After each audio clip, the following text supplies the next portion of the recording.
hadda calankayga waa kor ka suran waad arkaysaanba anigu waa sii dabaaldegayaba iyadoo bishii ay dhimay gaadhin bal waxaad warbixin kooban naga siisaa adigoo waliba calankii jamhuuriyadda Soomaaliland demaadagtay ku xardhan oo huwan bal maalintan inagu soo foodle ee qarannimada jamhuuriyadda Soomaaliland bal siday gobolka uga socoto iyo sida maad aragtay qabanqaabada iyo hawlaha iyo doorkaad ku leedihiin tiktokerku السلام عليكم ورحمة الله وبركاته نبدأ وضيال ميل كستات جوكتان وبشار بدأ جامع إيو عشق تي في وحن قبلناي وهالكنا نلقوا لكل مي دليرت قبل كعودل واللي بجارهان تيك توكر كاسيو كهولن قبل قابضة دي مي maalinta qaaliga ee qarannimada jamhuuriyadda Soomaaliland bal waxaynu wax ka weydiinaynaa sida ay gobolka uga socoto iyo sida gobolka looga dardargelinayo iyo waliba doorka uu ku leeyahay gudoomiyaha gobolka Awdal soo dhow walaashay ma waa dhowhay adigana waa soo dhaweynaya TV-gaaga Ishq TV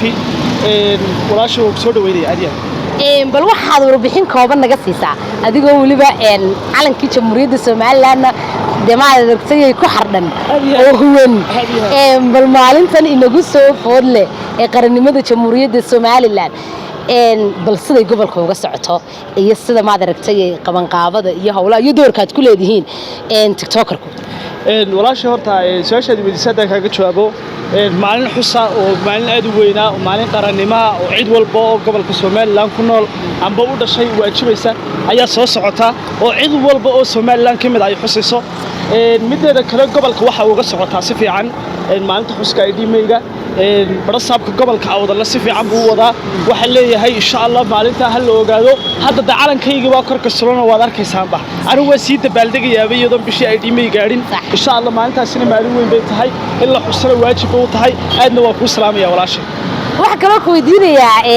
adiga mudan waxa kale ku weydiinayaa dhalinyarta tiktokerku door intee leeg bay maanta ku leeyihiin iska qarannimada jamhuuriyadda Soomaaliland iyo door intee leeg buu siiyay gudoomiyaha gobolka walaashay horta haddaan tiktoker iskaan idhaaho maanta social media amba meel walba waxa wareegtay tiktok dhalinyarta tiktok taana wax walba oo la baahinayo quruxda dalka ayaa lagu soo gudbiyaa door aad u muhiim ah waan ka qaadanaynaa aad baan maasanta walaashay kaaga mahad celinayaa waxaan leeyahay mid kale ku raaxinayo barasaabka gobolka waxa leeyahay si wanaagsan buu wadaa isbedelkii dirtaba gobolka waa laga dareemay barasaabkana aad baan xaggan uga mahad celinayaa waxaan leeyahay xaggana isbedelkii dirtaba aan ka dareenay insha Allah isbedelkiina wali waa socdaa aadna waa inii salaamaya walaashay